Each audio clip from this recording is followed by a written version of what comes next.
কালকের ক্লাসে আমরা ড্রাগ অ্যাবজর্পশন এটা ডিসকাস করতেছিলাম, শেষের দিকে গিয়ে কানেকশন ডিসকানেক্টেড হয়ে যাওয়াতে একটু বাকি ছিল। তো today we shall discuss about distribution of drug. তো এর আগে কালকের যেটুকু বাকি আছে একটু বলি। আমরা বলতেছিলাম বায়ো ইকুইভ্যালেন্স, মনে আছে না? কালকে লাস্টে বলতেছিলাম কি বায়ো ইকুইভ্যালেন্স মানে টু ড্রাগস এর মধ্যে কম্পারেটিভ স্টাডি করা হয় যদি বায়ো অ্যাভাইলেবিলিটি। তো দুইটা ড্রাগ এটা হতে পারে সেম জেনেরিক নেমের drug, different company different brand নেমে নিয়ে আসছে, এই দুটার মধ্যে কম্পারিজন, অথবা ডিফারেন্ট টু ড্রাগস এর মধ্যেও তাদের বায়ো অ্যাভাইলেবিলিটি কম্পারিজন করা যেতে পারে, অথবা একই কোম্পানির different batches of manufacturing drugs এর মধ্যেও কিন্তু কম্পারিজন হতে পারে। তো কম্পারিজন করে বায়ো অ্যাভাইলেবিলিটি যদি ইকুয়াল পাওয়া যায় তখন বলা হবে যে they are bioequivalent. This is the concept of bioequivalence. এখানে দেখো দুইটা ব্র্যান্ডের ড্রাগের বায়ো অ্যাভাইলেবিলিটি কার্ভ দেখানো হচ্ছে। ড্রাগ এ, এটা হচ্ছে জেনেরিক ব্র্যান্ড ইয়েলো কালারের যেটা, আর রেড কালার যেটা এটা হচ্ছে ব্র্যান্ড, কোনো একটা ব্র্যান্ডের কোনো একটা ফার্মাসিউটিক্যাল কোম্পানির ড্রাগ, আর এটা হচ্ছে জেনেরিক। তো দুটোর বায়ো অ্যাভাইলেবিলিটি কম্পেয়ার করা হলো, অলমোস্ট সিমিলার কার্ভ। অ্যাডমিনিস্ট্রেশনের পরে কনসেন্ট্রেশন রেজ করতে থাকলো, পিক কনসেন্ট্রেশন রিসিভ করলো, এরপরে আবার ফল করতে থাকলো। এই হলো এটার কার্ভ। আর ব্র্যান্ডের যেটা এটা একই, অ্যাডমিনিস্ট্রেশনের পরে ড্রাগ কনসেন্ট্রেশন বাড়তে বাড়তে পিকে গেল, এরপরে এটা আবার ফল করতে থাকলো টাইমে। তাহলে এদের সি ম্যাক্স মানে পিক প্লাজমা কনসেন্ট্রেশন এইটারও ইয়েলোটারও যা, রেডটারও তাই, এবং টি ম্যাক্স মানে time to achieve this C max maximum peak concentration এটাও যা, রেডটারও তা। এন্ড এরিয়া আন্ডার কার্ভ, এই যে এই কার্ভের আন্ডারে যতটুকু এরিয়া আসছে এই এটা দুটেরই same. So this two drugs are considered as bioequivalent. তো এটা আমরা আলাদা দেখাইলাম। এখন দুইটা কার্ভকে যদি এটা যদি কোনো ট্রান্সপারেন্ট পেপারে আঁকা হয়, এরপরে একটার উপরে যদি আরেকটাকে প্লেস করা হয়, তাহলে কিন্তু উইল বি সুপার ইম্পসিবল, মানে একটা কার্ভের উপরে আর একটা কার্ভ পড়ে যাবে। যেখানে দেখানো হচ্ছে একটা কালারের উপরে আর একটা কালার ওভারল্যাপ হয়ে গেছে, আমরা সুপার ইম্পোজ করে গেছে। when bioavailability curves of two different drugs are superimposable, then we call that they are bioequivalent.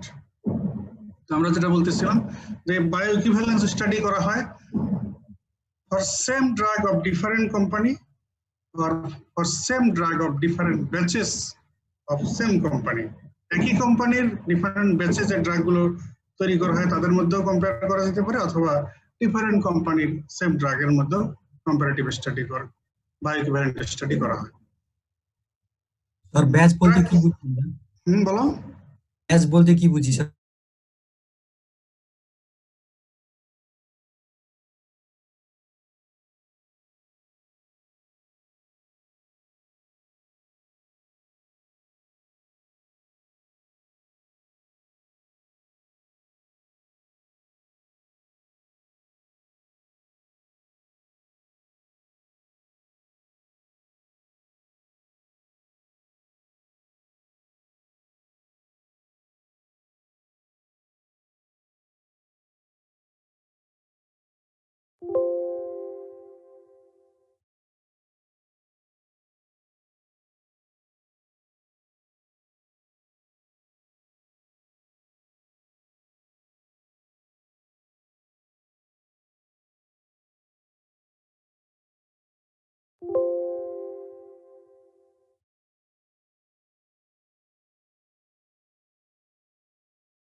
যাবে যে কোয়ালিটি মেইনটেইন হচ্ছে।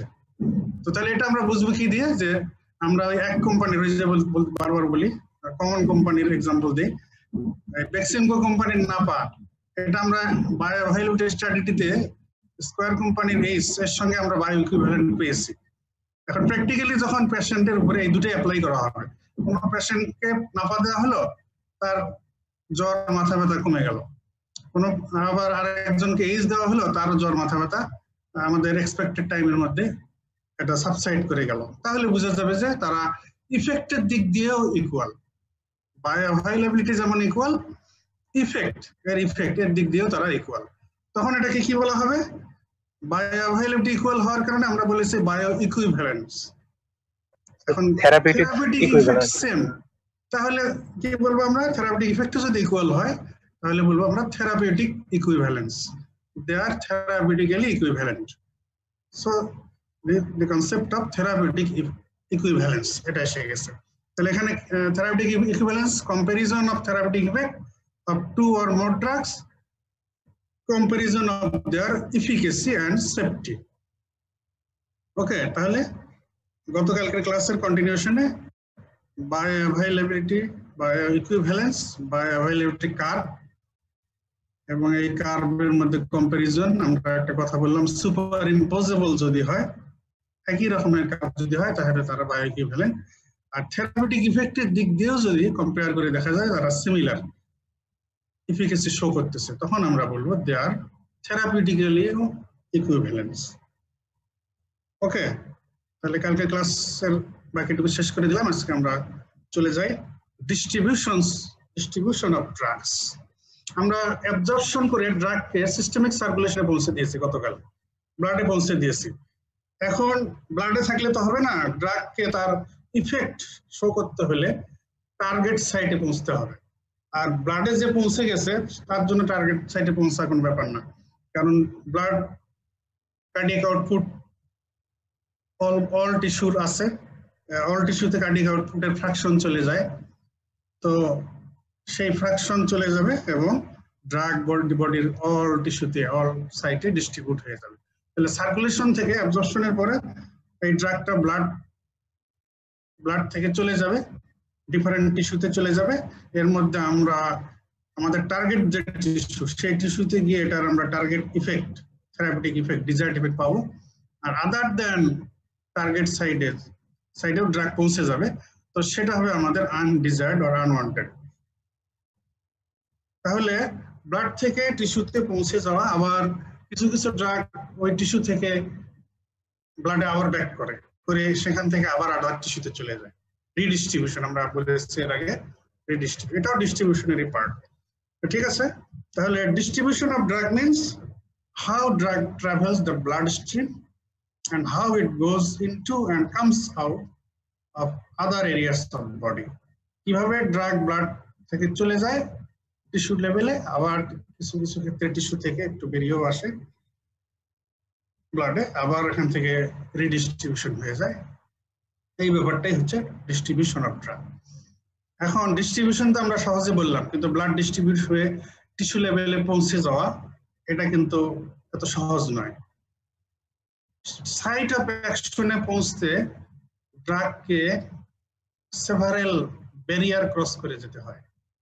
অ্যাবজর্পশনে তোমরা দেখেছো, অ্যাবজর্পশনের সময় আমরা ওরালটাই যদি বলি, ওরাল অ্যাডমিনিস্ট্রেশনের পরে যে ট্র্যাক্টের লুমেন থেকে গাটের ওয়ালের মেমব্রেন, মিউকোজাল মেমব্রেন, এইটা ক্রস করে ইন্টারস্টিশিয়াল স্পেসে চলে যায় ওয়ানকার ফ্লুইডে, সেখান থেকে এরপরে ক্যাপিলারি মেমব্রেন ক্রস করে ব্লাডে চলে যায়। তো ব্লাডে চলে গেছে, এই পর্যন্ত অ্যাবজর্পশন হয়ে গেছে। এখন অ্যাবজর্পশনের পরে ব্লাড থেকে আবার সাইট অফ অ্যাকশনে পৌঁছতে কিন্তু তাকে অনেক ব্যারিয়ার ক্রস করে যেতে হবে। প্রথমে তাকে ক্যাপিলারি মেমব্রেন ক্রস করে ইন্টারস্টিশিয়াল ফ্লুইডে যেতে হবে। ইন্টারস্টিশিয়াল ফ্লুইড থেকে আবার টিস্যু সেল মেমব্রেন, এটা ক্রস করে চলে যাবে ইন্ট্রাসেলুলার ফ্লুইডে। ইন্ট্রাসেলুলার ফ্লুইড থেকে আবার ফার্দার উইদিন সেল আরো কিছু মেমব্রেন বাউন্ড অর্গানেলি আছে, অর্গানেলি মেমব্রেন ক্রস করে ইন্ট্রা অর্গানেলি ফ্লুইড, এখান পর্যন্ত ড্রাগ পৌঁছে যেতে পারে, ডিস্ট্রিবিউট হয়ে যেতে পারে। তাহলে এই সব ব্যারিয়ার ক্রস করে সাইট অফ অ্যাকশন আর একদম different tissues organs cellular level পর্যন্ত ইভেন ইন্টারসেলুলার ইন্টারঅর্গানালি লেভেল পর্যন্ত ড্রাগ ডিস্ট্রিবিউট হয়ে যেতে পারে। এখানে তাহলে from plasma drugs have to cross capillary membrane to come into interstitial space আমরা যেটা বললাম, then it need to cross the cell membrane to enter into intracellular fluid। এই ছবিটা দেখো, আমরা প্রথমে এখানে দেখিয়েছি যে এনভায়রনমেন্ট থেকে মানে এক্সটেরিয়র থেকে মিউকোজা আর স্কিন ক্রস করে ব্লাড ড্রাগ ঢুকবে। তার মানে যদি ওরালি অ্যাডমিনিস্ট্রেশন করা হয় তাহলে যে ট্র্যাক্ট মিউকোজা, আর যদি স্কিনে অ্যাপ্লাই করা হয় তাহলে স্কিনের এপিথেলিয়াম ক্রস করে আগে ওখানকার ইন্টারস্টিশিয়াল ফ্লুইডে পৌঁছবে। এরপরে ক্যাপিলারি মেমব্রেন ক্রস করে প্লাজমাতে, প্লাজমা থেকে আবার ক্যাপিলারি মেমব্রেন ক্রস করে ইন্টারস্টিশিয়াল ফ্লুইড, ইন্টারস্টিশিয়াল ফ্লুইড থেকে সেল মেমব্রেন, টিস্যু লেভেলে যে সেল মেমব্রেন, এই সেল মেমব্রেন ক্রস করে ইন্টারসেলুলার ফ্লুইড। এখান থেকে আবার উইদিন সেল অর্গান যেগুলো মেমব্রেন বাউন্ড অর্গানেলি আছে এগুলোর মেমব্রেনও ক্রস করে উইদিন অর্গানেলি নিউক্লিয়াস মাইটোকন্ড্রিয়া এই লেভেল পর্যন্ত পৌঁছে যেতে পারে। তাহলে এক্সটেরিয়র থেকে মিউকোজা আর স্কিনের এপিথেলিয়াম ক্রস করে ইন্টারস্টিশিয়াল ফ্লুইড, দেন ক্যাপিলারি মেমব্রেন করে ব্লাড প্লাজমা এই পর্যন্ত হলে অ্যাবজর্পশন, সার্কুলেশন পর্যন্ত পৌঁছে গেল ব্লাড পর্যন্ত অ্যাবজর্পশন। এরপরে ব্লাড থেকে ক্যাপিলারি মেমব্রেন ক্রস করে ইন্টারস্টিশিয়াল ফ্লুইড, ইন্টারস্টিশিয়াল ফ্লুইড থেকে tissue cell membrane cross intercellular fluid, এরপরে অর্গানেল মেমব্রেন করে ইন্টারঅর্গানেল ফ্লুইড, এই পর্যন্ত হলো ডিস্ট্রিবিউশন। আরো ঘটনা ঘটে যে এই টিস্যু সেল থেকে আবার এটা অনেক কিছু কিছু ক্ষেত্রে আবার উল্টা হতে পারে, যেমন আমরা বলেছি থায়োপেন্টাল সোডিয়াম হাইলি লিপিড সলিউবল হওয়ার কারণে এই টিস্যু সেল থেকে সিএনএস, এটা তো মূলত সিএনএস এ ডিস্ট্রিবিউট হয়, সিএনএস থেকে আবার ব্যাক করে ইন্টারস্টিশিয়াল ফ্লুইড, এখান থেকে আবার ক্যাপিলারি মেমব্রেন ক্রস করে ব্লাডে ব্যাক করতে পারে, এখান থেকে আবার আদার টিস্যু স্পেশালি কার্ডিওরেসপিরেটরি সিস্টেম এখানে এটা ব্যাক করে। এই জন্য কিন্তু আবার থায়োপেন্টাল সোডিয়াম ডোজ বেশি হয়ে গেলে বা রিপিটেড অ্যাডমিশন হলে এটা কার্ডিওভাস্কুলার টক্সিসিটি হয়। আচ্ছা, সেটা ওইটা পরের সময় জানতে পারি। এখন এই যে আমরা ডিস্ট্রিবিউশনের কথা বলতেছি, all drugs are not distributed equally, সব ড্রাগ কিন্তু একই রকমের ডিস্ট্রিবিউশন হয় না। কোনো ড্রাগ দেখা যায় এটা শুধু ব্লাডেই থেকে যায়, প্লাজমাতে থাকে, কোনো ড্রাগ ইসিএফ এ থাকে, এক্সট্রাসেলুলার ফ্লুইড পর্যন্ত থাকে, এটা ইন্টারসেলুলারলি ঢোকে না। আবার কিছু কিছু ড্রাগ ইসিএফ আইসিএফ সব জায়গায় আমাদের বডির টোটাল বডি ফ্লুইডে এটার অ্যাক্সেস থাকে, এটা ডিস্ট্রিবিউট হয়ে যায়। তাহলে ডিস্ট্রিবিউশনে ভেরি গুড। কোনো ড্রাগ শুধু প্লাজমাতেই থাকতে পারে কনফাইন্ড, কোনো ড্রাগ ইসিএফ এ ডিস্ট্রিবিউটেড থাকে, আবার কোনো drug ECF ICF all body ফ্লুইডে এটা ডিস্ট্রিবিউট হয়ে যেতে পারে। এটার কারণ হলো এটার এই যে মেমব্রেন গুলো, এই যে ব্যারিয়ার গুলো আমরা দেখাইলাম, একদম যে ড্রাগ থেকে শুরু করে কতগুলো ব্যারিয়ার কতগুলো মেমব্রেন ক্রস করে তাকে সাইট অফ অ্যাকশনে পৌঁছতে হয়। তো এই মেমব্রেন ক্রসিং ক্যাপাসিটি কার কেমন তার বেসিসে এগুলোর এই ভেরিয়েশন হয়ে যাচ্ছে, এগুলো ভেরিয়েশন হয়ে যাচ্ছে। তো যে ড্রাগ গুলো ক্যাপিলারি মেমব্রেন ক্রস করতে পারে না, যে ড্রাগগুলো ক্যাপিলারি মেমব্রেন ক্রস করতে পারে না তারা প্লাজমাতেই কনফাইন্ড থাকে। আর প্লাজমা থেকে বের হয়ে যাইতে হলে তাকে ক্যাপিলারি মেমব্রেন ক্রস করতে হবে। তো যদি ক্যাপিলারি মেমব্রেন ক্রস করতে না পারে তারা প্লাজমাতেই থেকে যাবে। আর যারা ক্যাপিলারি মেমব্রেন ক্রস করতে পারে কিন্তু টিস্যু সেল মেমব্রেন এটা ক্রস করতে পারে না, তারা ক্যাপিলারি ক্রস করে ইন্টারস্টিশিয়াল ফ্লুইড পর্যন্ত থাকলো, তার মানে প্লাজমা ইন্টারস্টিশিয়াল ফ্লুইড এগুলো, তার মানে এক্সট্রাসেলুলার ফ্লুইড এই পর্যন্ত তারা কনফাইন থাকলো। আবার যারা হাইলি লিপিড সলিউবল তারা অল মেমব্রেনকে ক্রস করে চলে যায়, capillary membrane and also tissue cell membrane সব ক্রস করে গেল, ইন্ট্রাসেলুলার এক্সট্রাসেলুলার সব ফ্লুইডকে এটা ডিস্ট্রিবিউট হয়ে যায়। নাও এটা একটা রিটেনের কোশ্চেন অনেক সময় আসতে পারে, factors affecting drug distribution. Sir বলো। স্যার যে ড্রাগগুলো প্লাজমাতে থেকে যায় তারা কি ইফেক্টিভ হয়? সাইট অফ অ্যাকশনে তো যেতে পারে না তাহলে? হ্যাঁ, এগুলো কিছু ড্রাগ আছে, এগুলোর কাজ এই ধরনের যেগুলো আমাদের পেরিফেরিতে অ্যাকশন দরকার, তো এই ধরনের ড্রাগ যদি হয় তো সেটা ওটা দিয়ে কাজ হবে না। কিন্তু এই ড্রাগস রিমেইনিং ইন প্লাজমা, এগুলো ক্লিনিক্যালি যেগুলো ইউজ হয় সেগুলোর আসলে কাজও মূলত প্লাজমাতেই, যেমন অ্যান্টিকোয়াগুল্যান্ট, হেপারিন, এটা এই ধরনের একটা গ্রুপের ড্রাগ। তো এটার মূলত প্লাজমাতেই বেশি দরকার, প্লাজমাতেই কাজ। অ্যালবুমিন ইউজ করা হয় কলয়েডাল অসমোটিক প্রেসার বাড়ানোর জন্য, তো এটার অ্যাকশন তো দরকার মূলত প্লাজমাতেই। তো জি আচ্ছা স্যার। বুঝতে পারছো? জি স্যার। ঠিক আছে। তো রিটেনের কোশ্চেন এন্ড ভাইবা তো তোমাদের ফেস করতে হতে পারে। Factors affecting drug distribution. ওই যে আমরা বললাম যে drug distribution throughout the body is not equal. এই আনইকুয়াল ডিস্ট্রিবিউশনের জন্য কি কি factor responsible? There are several factors for this unequal distribution of drugs, such as drug factors, pH of the media, regional blood flow, drug binding, plasma protein binding and tissue binding. আমরা এটা বলেছি এর আগে ওই যে events গুলো বলার মধ্যে, যে ড্রাগ প্লাজমাতে প্লাজমা প্রোটিনের সঙ্গে বাইন্ড করে, আবার টিস্যু লেভেলে কিছু কিছু ড্রাগ টিস্যু প্রোটিনের সঙ্গে বাইন্ড হয়ে থাকে, এজন্য তাদের টিস্যু হাফ লাইফ বেশি হয়, টিস্যুতে কনসেন্ট্রেট হয়। And there are some barriers in distribution of drug. Well, these are the factors that are responsible for unequal distribution of drugs. Drug factors, pH of the media, regional blood flow, plasma protein binding, tissue binding, and some barriers. Drug factors গুলো মূলত গতকাল অ্যাবজর্পশনের রিলেশনে discussion হয়ে গেছে, ওই factor গুলোই আর কি। কারণ ওই যে অ্যাবজর্পশনের ক্ষেত্রেও যেমন মেমব্রেন ক্রসিংটা ব্যাপার ছিল, ডিস্ট্রিবিউশনের ক্ষেত্রেও মেমব্রেন ক্রসিংটাই ব্যাপার। তো ফ্যাক্টর অলমোস্ট সেম অ্যাবজর্পশনের মতো। ড্রাগ ফ্যাক্টর যেগুলো, lipid solubility of the drugs, drug যদি বেশি লিপিড সলিবল হয় তাহলে এটা মেমব্রেন ক্রস করতে পারবে ভালো, ডিস্ট্রিবিউশন ভালো হবে। Molecular weight of the drugs, small molecular low molecular weight এগুলো ক্রস করবে ভালো, হাই মলিকুলার গুলো difficult. Chemical nature of drugs,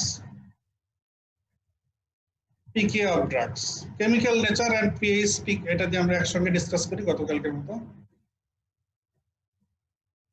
lipid soluble drugs are unionized or non-ionized. They can cross easily the membrane and become available or distributed everywhere. But water-soluble drugs are ionized. Ionized drugs can't cross membrane, so they remain mostly in ECF. তারা membrane cross করতে পারে না, এজন্য সেলের বাইরে থেকে যাচ্ছে। Lipid-soluble drug এর ডিস্ট্রিবিউশন গুড, তারা membrane cross করে চলে যাচ্ছে almost everywhere in the body. But water-soluble drugs can't cross membrane, so mostly remaining in ECF. এটা আমরা বলে ফেললাম লো মলিকুলার হাইড্রোজেন।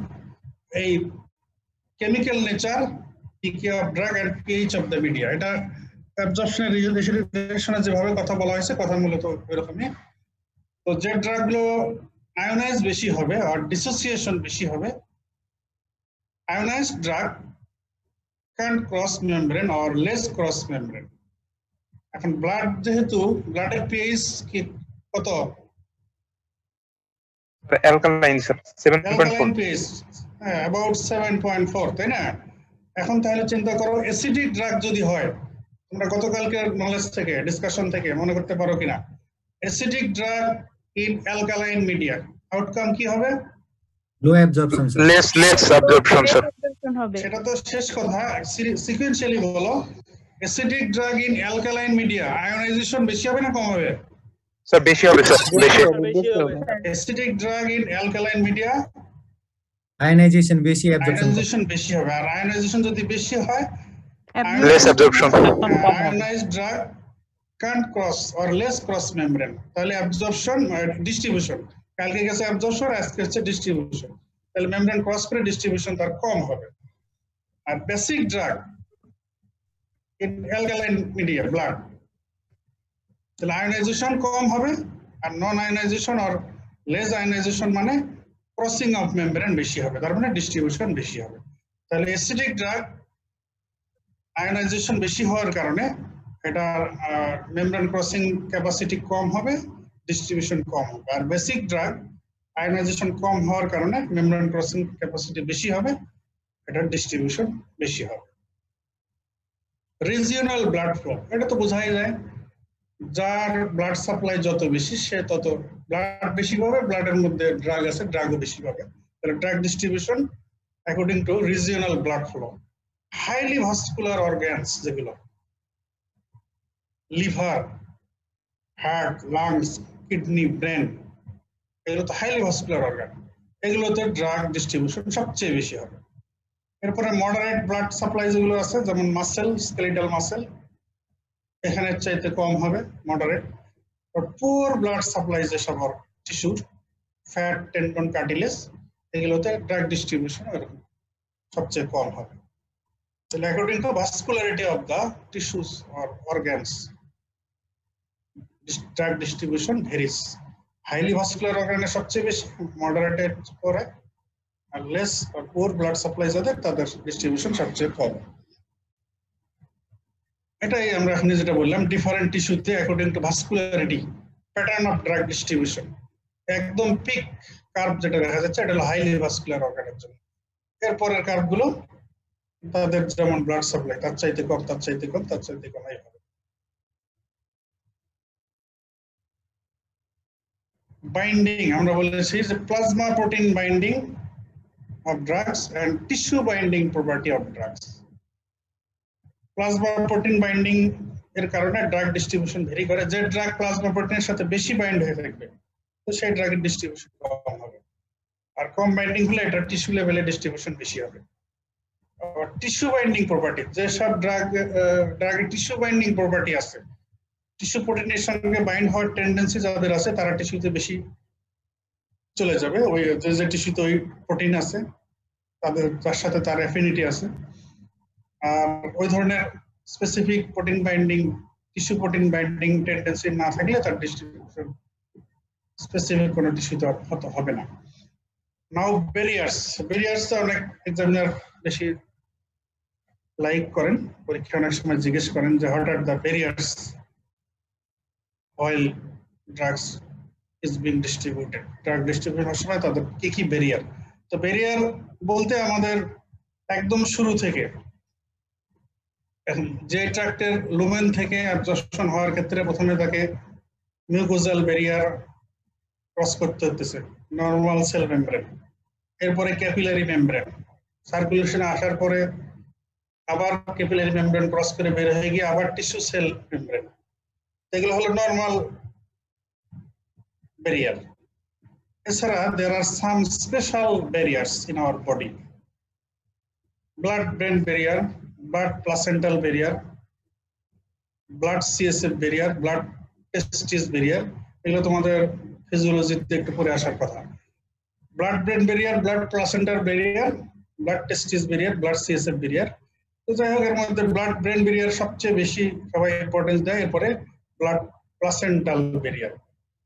প্রেগন্যান্ট লেডির রিলেশনে এটা ইম্পর্টেন্ট। ব্লাড ব্রেন ব্যারিয়ার সম্পর্কে আইডিয়া আছে তোমাদের? অ্যানাটমি ফিজিওলজিতে জায়গায় পড়ে আসার কথা। ব্লাড ব্রেন ব্যারিয়ার কি দিয়ে তৈরি হয়? স্যার এটা single layer of basement membrane and astrocyte. Basement membrane আর অ্যাস্ট্রোসাইট দিয়ে ব্যারিয়ার হয়ে যাবে, সেল লাগবে না। Endothelial sir, capillary endothelium, capillary endothelium, এরপরে বেসমেন্ট মেমব্রেন, আর এরপরে ফুড প্রসেস অফ অ্যাস্ট্রোসাইট। আচ্ছা, এখানে কি কোনো স্লিট থাকে সেলের ফাঁকে ফাঁকে? না স্যার, ফিল্ট্রেশন থাকে? না স্যার, না sir. There is no fenestration or filtration slit in between capillary endothelium. তার মানে এমনি সেলগুলো টাইট জাংশন, এরপরে আবার মেমব্রেন আছে, এরপরে আবার ফুড প্রসেস অফ অ্যাস্ট্রোসাইট দিয়ে আর এটাকে স্ট্রেনথেনিং করা হয়েছে, টাইট।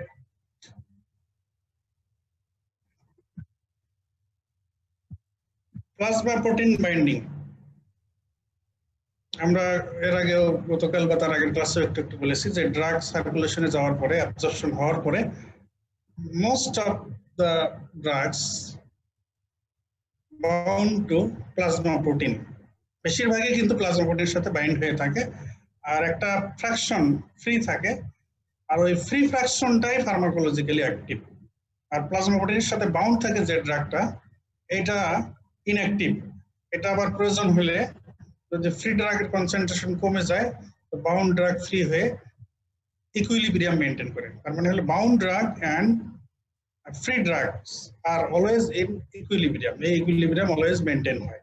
তার মানে হলো এই প্লাজমা প্রোটিন বাইন্ডিংটা reversible, it follows law of mass action. Law of mass action অনুযায়ী এটার বাইন্ড হবে, সার্ভে বাইন্ড হবে, reversible. Always there is maintenance of equilibrium between bound drug and free drug concentration in plasma. Now, what are the proteins?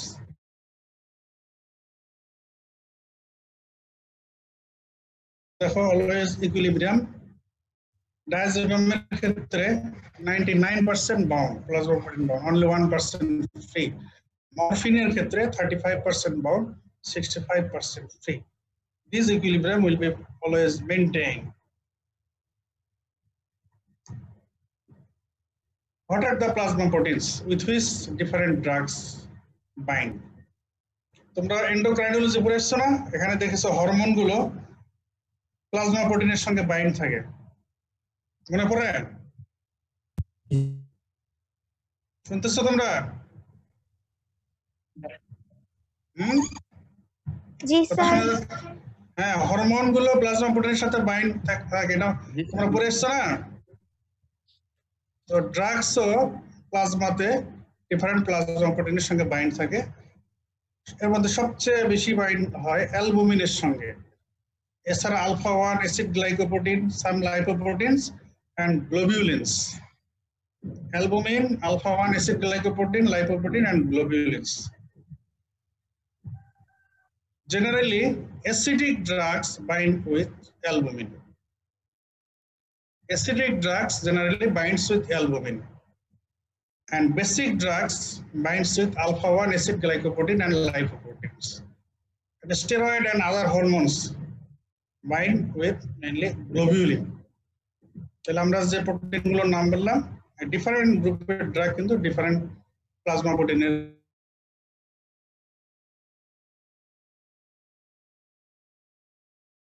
acid glycoprotein and lipoprotein, and steroid and other hormones or hormonal drugs bind with globulin. তবে এরকম হতে পারে যে অ্যালবুমিনের প্রতি কারো affinity বেশি, কারো কম, আবার similar affinity to albumin different ড্রাগের থাকতে পারে।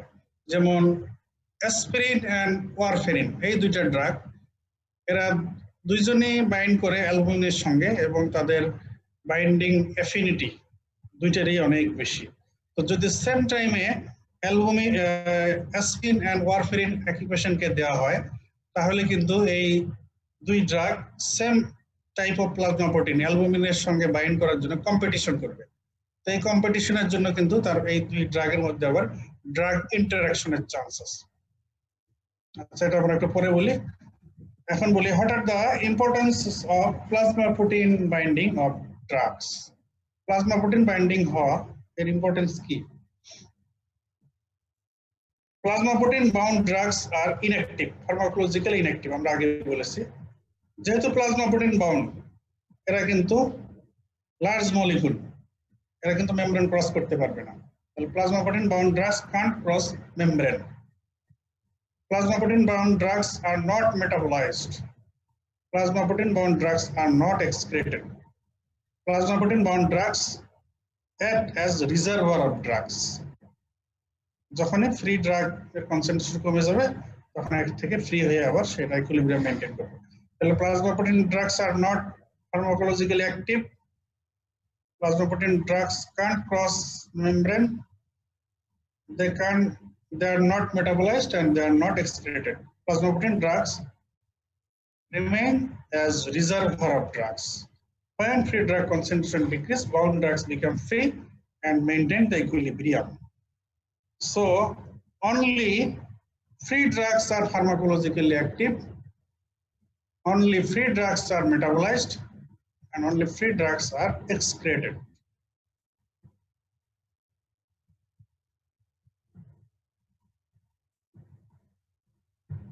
এখানে কিছু ড্রাগের bound and unbounded free, that is free ফর্মের পার্সেন্টেজ মেনশন করা আছে, এটা তো তোমাদের বইতে আছে। Bennett and Brown's clinical pharmacology বইতে চারটা দেয়া আছে। কিছু ড্রাগের bound and unbound form or free ফর্মের রেশিও পার্সেন্টেজ। স্যার তাহলে প্লাজমা প্রোটিনের যে থেকে যাচ্ছে ড্রাগগুলো, এগুলো কি হ্যাঁ, বলো। শরীরের জন্য ক্ষতিকর? সেটা মানে কি হিসেবে থাকছে? কি বলো? প্লাজমা প্রোটিন বাউন্ড, হ্যাঁ তোমার কোশ্চেনটা বলো আবার।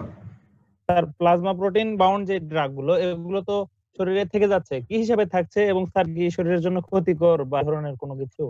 প্লাজমা প্রোটিন বাউন্ড ড্রাগ তো প্লাজমাতেই থেকে যাচ্ছে, এটা তো মেমব্রেন ক্রস করতে পারবে না, দেখাইলাম। আমরা তো বললাম যে অনলি ফ্রি ড্রাগ এটাই ফার্মাকোলজিক্যাল অ্যাকশন শো করবে। বডিতে যে ড্রাগ দেওয়া হয়, এই জন্যই তো আমাদের বডির যে এই ফার্মাকোকাইনেটিক্স পড়া লাগে, তো আমাদের এই জন্যই জানা লাগে, এই জন্যই যে একটা ড্রাগ দিলে আমি যেটা দেব পুরোটাই তো টিস্যুতে ডিস্ট্রিবিউট হবে না। এই যাওয়ার পথে কত ফ্যাক্টর, প্লাজমাতে অ্যাবজর্পশন করে পৌঁছায় দিলাম, যাওয়ার পরে ওখানে আবার প্লাজমা প্রোটিন ধরে ফেলবে তাকে, তো কাজেই ধরার পরে কিছু ফ্রি থাকবে, সেটা দিয়ে আমাদের ফার্মাকোলজিক্যাল ইফেক্ট হবে। এই সব ফার্মাকোকাইনেটিক কনসিডার করেই তো ড্রাগের ডোজ, ড্রাগের শিডিউল, ডোজিং শিডিউল, ফ্রিকোয়েন্সি এগুলো ডিজাইন করতে হয়। এই জন্যই তো এটা জানা দরকার। প্লাজমাতে যেহেতু প্রোটিন আছে আর যেহেতু ড্রাগ কেমিক্যাল, ওই মেনি ড্রাগস প্লাজমা প্রোটিনের সাথে বাইন্ড হবেই, এই জন্যই তো এটা জানা দরকার যে এটা জেনে আমরা এটাকে ওভারকাম করে এই পরিমাণ ড্রাগ দেব যাতে বাউন্ড হওয়ার পরেও কিছু ফ্রি থাকে, সেটা দিয়ে আমরা ফার্মাকোলজিক্যাল ইফেক্ট পাই। স্যার কিন্তু কিছু বাউন্ড হচ্ছে আবার কিছু বাউন্ড হচ্ছে না, এটার কি কারণ স্যার? এগুলো তো ড্রাগের কেমিক্যাল প্রপার্টি বা ফিজিক্যাল। একটা ড্রাগ তো কেমিক্যাল না, এর বিভিন্ন ডিফারেন্ট ক্রাইটেরিয়া আছে। তো সেই ক্রাইটেরিয়া কারণে কারো টেন্ডেন্সি থাকে বাইন্ড বেশি হওয়ার, কারো টেন্ডেন্সি থাকে কম হওয়ার। এটা তো ড্রাগের ইন্ডিভিজুয়াল প্রপার্টি, এর বেসিসে কম বেশি হচ্ছে। স্যার আমরা যেটা বলতেছিলাম, হ্যাঁ কি বলো? স্যার প্লাজমা প্রোটিনের সাথে যে ড্রাগটা বাইন্ড হয়ে যাচ্ছে সেটা পরবর্তীতে কোথায় যায়, বা সেটার এটা কি ফেটটা কি? এটা যতক্ষণ এটার অ্যাকশন দরকার ততক্ষণ তো ইয়া হবেই, অ্যাকশন দেবে। তারপরে যখন ড্রাগ ডিস্ট্রিবিউট হয়ে গেল, কনসেন্ট্রেশন কমে গেল, কমতে আবার কিছু সে ছেড়ে দিবে, এইভাবে চলতে থাকবে। এক সময় যখন ড্রাগের ইফেক্ট হইতে হইতে এটার অ্যামাউন্ট ফ্রি হইতে হইতে এখান থেকে সরে যাবে, এক সময় তো ড্রাগ সব এক্সক্রিশন হয়ে যায়।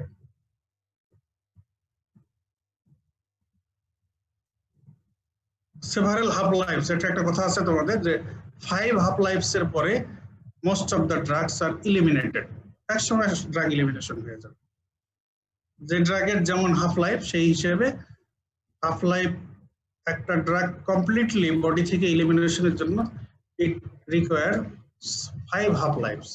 তো ওই এক হাফ লাইফ যাবে আর কিছু এক্সক্রিশন হয়ে যাবে, এভাবে ইলিমিনেশন হইতে হইতে 5 হাফ লাইফ পার হয়ে গেলে almost all drugs are eliminated from body. আচ্ছা এবারে আমরা বলতেছিলাম যে সেম প্লাজমা প্রোটিন যেমন অ্যালবুমিনের জন্য ডিফারেন্ট ড্রাগের বাইন্ডিং অ্যাফিনিটি স্ট্রং থাকতে পারে, সিমিলার থাকতে পারে, তখন তাদের মধ্যে কম্পিটিশন হবে, এবং কম্পিটিশন হলে তাদের মধ্যে ড্রাগ ইন্টারাকশন হবে। এর একটা বেস্ট এক্সাম্পল হচ্ছে aspirin and warfarin. Warfarin body যখন অ্যাডমিনিস্ট্রেশন করা হয়, অ্যাবজর্পশন হওয়ার পরে এটা 75% প্লাজমা প্রোটিন বাউন্ড থাকে, 25% ফ্রি থাকে। তার মানে হচ্ছে 3:1। যদি টোটাল 4 হয়, 4টা মলিকুল যদি হয় ড্রাগ মলিকুল, তারপরে এর মধ্যে 3টা প্লাজমা প্রোটিন বাউন্ড থাকবে, একটা ফ্রি থাকবে। এখানে ফিগারে দেখানো আছে, দেখো এই যে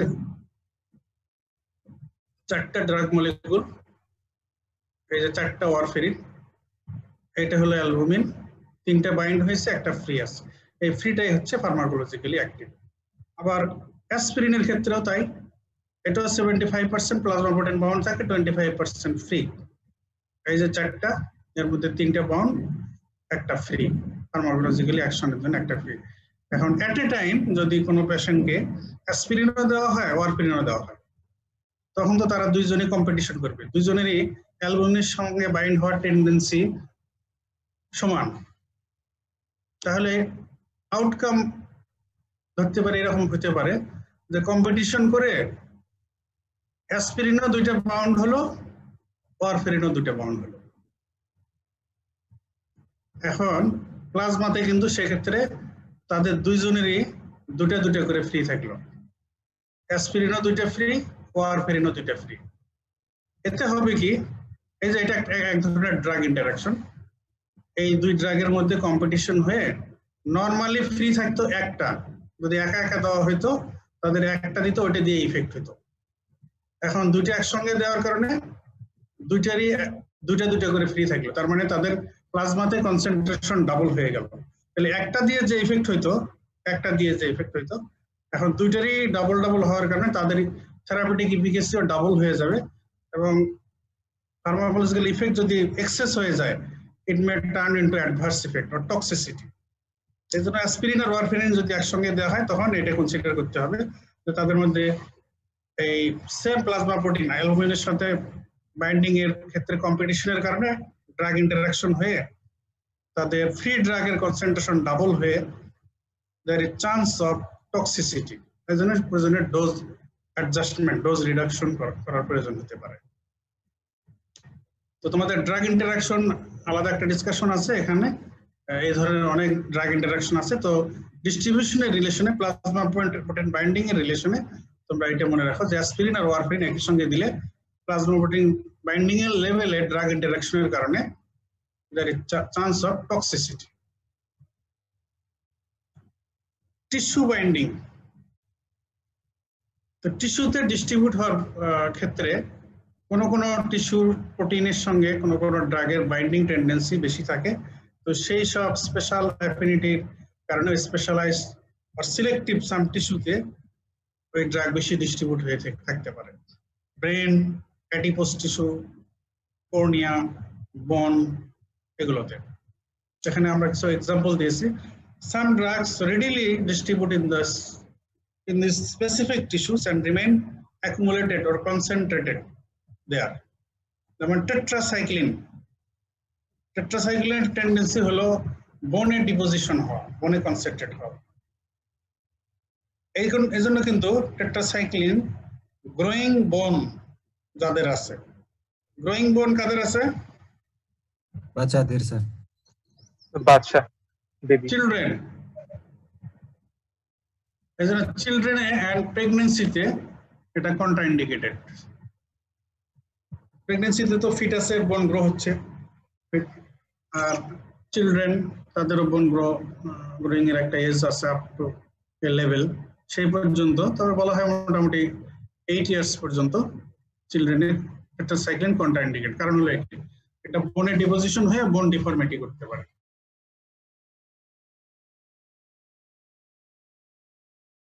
ডিস্ট্রিবিউশন হয় থিওফাইলিন, অ্যাডিপোস টিস্যুতে এটা ডিস্ট্রিবিউট হয়ে থেকে যায়, অ্যাকুমুলেট করে। ক্লোরোকুইন কর্নিয়াতে কনসেন্ট্রেট হয়, এজন্য ক্লোরোকুইন বেশি ইউজ, লং টার্ম ইউজ করলে অকুলার টক্সিসিটি হয়, কর্নিয়াল টক্সিসিটি হয়। আয়োডিন তো তোমাদের একটা ফিজিওলজি নলেজ থেকেই আছে। আয়োডিন তো সব টিস্যুতে ওইভাবে ইউটিলাইজ হয় না, এটা থাইরয়েড গ্ল্যান্ডে কনসেন্ট্রেট হয়। তাহলে এগুলো এই স্লাইডটার এক্সাম্পল গুলো মনে রাখবে। এটা ভাইবাতে অনেক সময় জিজ্ঞেস করা হয় যে name some drugs that are concentrated in some specific tissues of body and accumulated or persist there. Tetracycline in bone, theophylline in adipose tissue, phenobarbital in brain, chloroquine in cornea, and iodine in thyroid gland. These are digoxin, cardiac glycoside. It is also concentrated in cardiac muscle.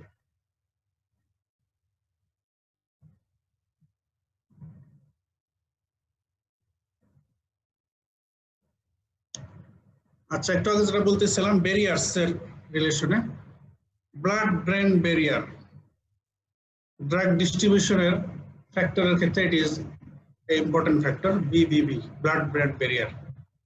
Blood brain barrier এটা হলো ব্রেনের মূলত protection. সবকিছুই যদি ব্রেনে পৌঁছতো, brain is the vital organ of our body, তাহলে আমাদের জন্য অনেক কিছু হার্মফুল হইতো। তো blood brain barrier different noxious substance including drug থেকে ব্রেনের প্রোটেকশন দিতেছে। তো এটার কনস্টিটিউয়েন্ট একটু আগে আমরা বললাম, capillary endothelium, basement membrane and foot process of astrocyte. তো এখন ব্যারিয়ার আছে, তারপরে তো অনেক ড্রাগ ব্লাডে পৌঁছে যায়। এখন পৌঁছতে হলে যে ড্রাগগুলো ব্লাডে পৌঁছবে এগুলোর ক্যারেক্টারিস্টিক হইতে হবে, they should be highly lipid soluble. Only lipid soluble drugs or substance can cross this blood-brain barrier. This is the figure of blood-brain barrier. There is a endothelial cell, basement membrane, food process of astrocyte. Blood placental barrier. Plus blood placental barrier also give protection to the fetus. এটার function মূলত ফিটাসের protection দাও। এটা blood brain ব্যারিয়ারের মতো tight junction, কোনো ফিস্টেশন নাই। Chorionic ভিলাইকে surround করে থাকে ট্রোফোপ্লাস্টিক sell around capillary membrane. Only small molecular substance and lipid soluble substance and drugs are permitted to cross this membrane. This is placental membrane. Now an important term in relation to drug distribution, that is VD, volume of distribution. Volume of distribution. Volume of distribution কনসেপ্টটা হচ্ছে যে একটা drug administration করে আমাদের বডিতে গেল, বডিতে যাওয়ার পরে কতটুকু ভলিউমের মধ্যে ডিস্ট্রিবিউট হয়ে গেল।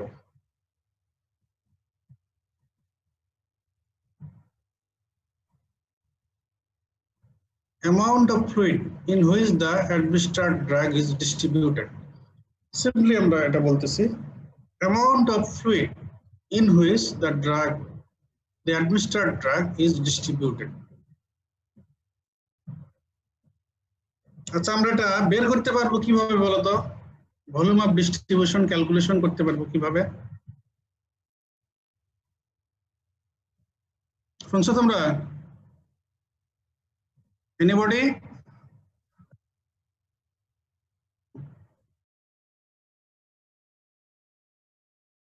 প্লাজমাতে ডিস্ট্রিবিউটেড থাকে, কিছু ড্রাগ ইসিএফ এ যায়, কিছু ড্রাগ আবার টোটাল বডি ফ্লুইডে যায়। তাহলে শুধু প্লাজমা ভলিউম হলে এটি ভলিউম অফ ডিস্ট্রিবিউশন হলো।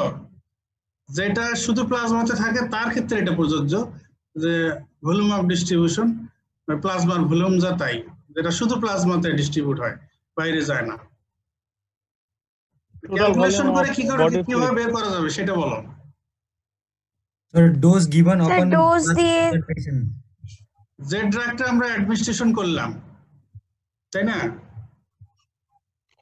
সেই অ্যামাউন্টটা আমরা কত, ধরো 1000 মিলিগ্রাম যদি হয় একটা ড্রাগ আমরা অ্যাডমিনিস্ট্রেশন করলাম, এরপরে অ্যাডমিনিস্ট্রেশন করার পর এটা যখন পুরোপুরি অ্যাবজর্পশন হয়ে গেল, ব্লাডে আমরা ব্লাড স্যাম্পল নিয়ে ব্লাডে যদি এটার কনসেন্ট্রেশন বের করি,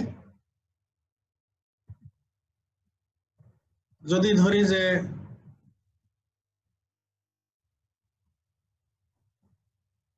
ওই 100 মিলিগ্রাম ওই 1000 মিলিগ্রাম আমরা অ্যাডমিশন করছি না, 1000 মিলিগ্রাম পার লিটার যদি হয়,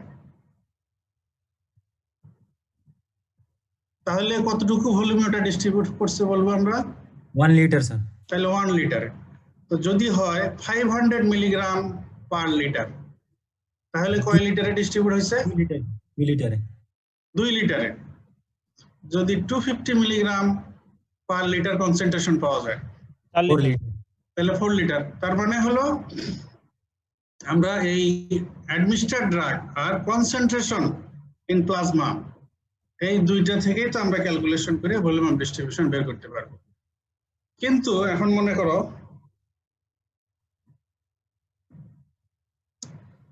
এরকম এমন কিছু ড্রাগ আছে যেগুলো টিস্যু লেভেলে প্লাজমাতে যে কনসেন্ট্রেশন তার চাইতে বেশি কনসেন্ট্রেশনে ডিস্ট্রিবিউট হয়ে গেছে।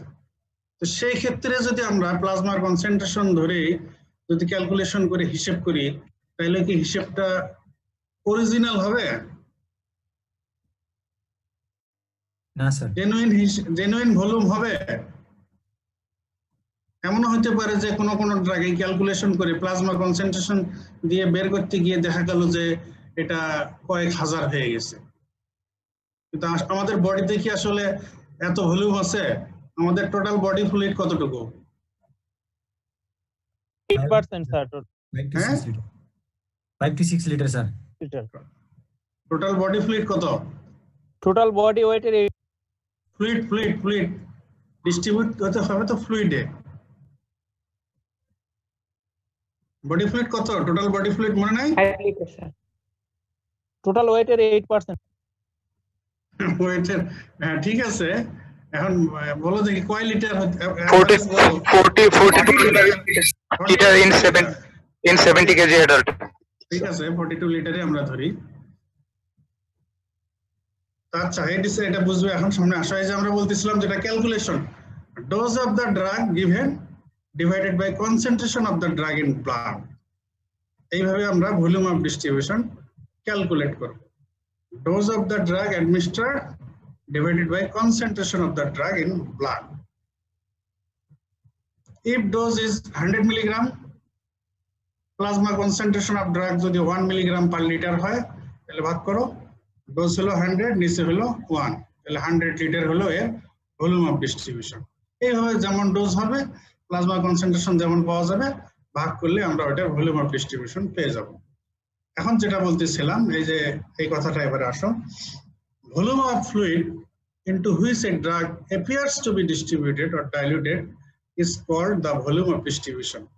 এতক্ষণ আমরা সিম্পলি বলেছি যে amount of fluid into which a drug is distributed, কথাটা কিন্তু সিম্পলি বলেছি এবং ক্যালকুলেশনও কিন্তু ওই সিম্পল ডেফিনেশনের উপরে আমরা করেছি। এবারে আমরা একটু স্পেসিফিকেশন আসতেছি, মানে জেনুইন ব্যাপারে আসতেছি, আসল ঘটনা যেটা। Volume of fluid into which a drug appears to be distributed or diluted is called volume of distribution. আমরা এখানে বললাম appears to be distributed. Why appears to be distributed?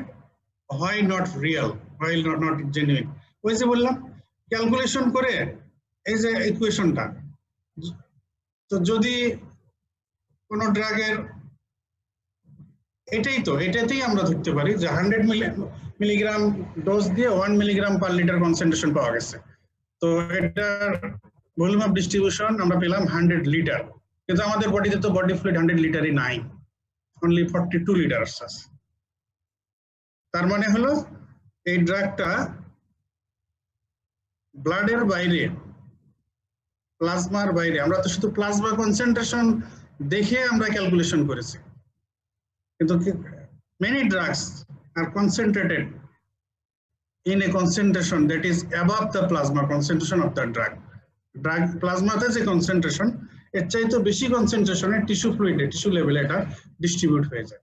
কিন্তু যেহেতু আমরা শুধু প্লাজমা কনসেন্ট্রেশন দেখে মেজার করেছি, তো কাজেই দেখা যাচ্ছে যে এটা ভলিউম অফ ডিস্ট্রিবিউশনটা কিন্তু আমাদের বডি ফ্লুইডের টোটাল ভলিউমের চাইতেও বেশি দেখাচ্ছে। So it is not real. এজন্য বলা হচ্ছে যে drug appears to be distributed, the volume of fluid into which a drug appears to be distributed or diluted. It is not real, it is not anatomical volume. আমাদের anatomically body fluid যতটুকু আছে এটা কিন্তু তা না। ক্যালকুলেশনে এটা plasma কনসেন্ট্রেশনের বেসিসে এটা ক্যালকুলেট করার কারণে এটা অনেক বেশি আসতেছে। It is not real. এটা মূলত এটা হলো একটা প্লাজমা কনসেন্ট্রেশন দেখে আমরা করেছি, আর অ্যাকচুয়ালি ব্লাডটা তো শুধু প্লাজমাতেই কনফাইন নাই, এটা টিস্যুতে চলে গেছে এবং অনেক টিস্যুতেই এটা প্লাজমার কনসেন্ট্রেশনের চাইতে বেশি কনসেন্ট্রেশনে ডিস্ট্রিবিউট হয়ে গেছে। From plasma, drugs have to cross the membrane to come interstitial space, and then need crossing of membrane to enter into intercellular fluid. Some drugs remains in plasma only, some drugs remain in ECF. Some drugs can be distributed in whole body fluid. Some drugs have great affinity to some tissue. এই যে কথাটা বলতেছিলাম যে কিছু ড্রাগের কিছু কিছু টিস্যুতে distribute হওয়ার অ্যাফিনিটি অনেক বেশি। They are remained concentrated in that tissue. তো যেহেতু তারা টিস্যুতেই বেশি চলে গেছে, টিস্যুতেই কনসেন্ট্রেট হয়ে আছে, তো তাদের plasma concentration com. They gives a low plasma concentration. আর আমরা প্লাজমা কনসেন্ট্রেশন দিয়ে ক্যালকুলেট করতেছি। এজন্য ক্যালকুলেশনে যে ভলিউম আসতেছে, ভলিউম অফ ডিস্ট্রিবিউশন, এটা অনেক বেশি, যেটা আমাদের anatomical volume, anatomical or real ভলিউমের চাইতে অনেক বেশি। Drugs seldom remain at the same concentration throughout the body. Throughout the body এটা সেম কনসেন্ট্রেশনে থাকে না, এই কারণে distribution of drug into whole body is not equal.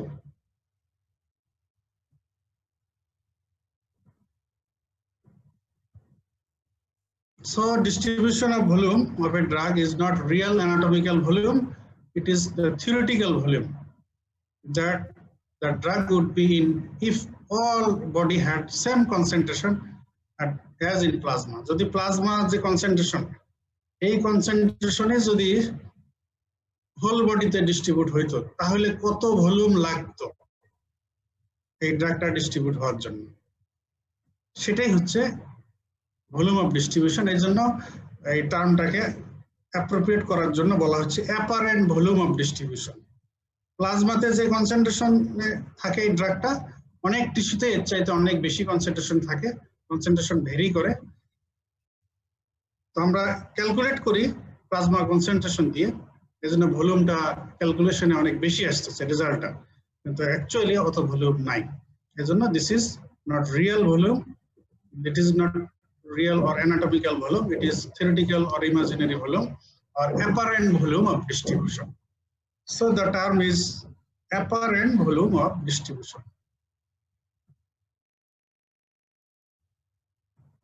Now, clinical importance of volume of distribution.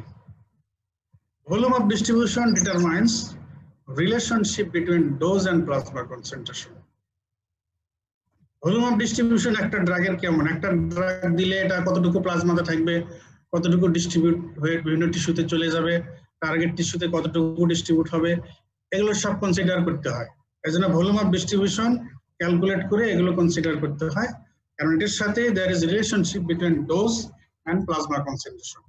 কারো যদি ভলিউম অফ ডিস্ট্রিবিউশন বেশি হয়, তার প্লাজমা কনসেন্ট্রেশন কম থাকবে, আবার কারো যদি ভলিউম অফ ডিস্ট্রিবিউশন কম হয়, সেই ড্রাগের প্লাজমা কনসেন্ট্রেশন বেশি থাকবে। It also provides a reference for plasma concentration expected for a given dose, for the dose required to produce the given concentration.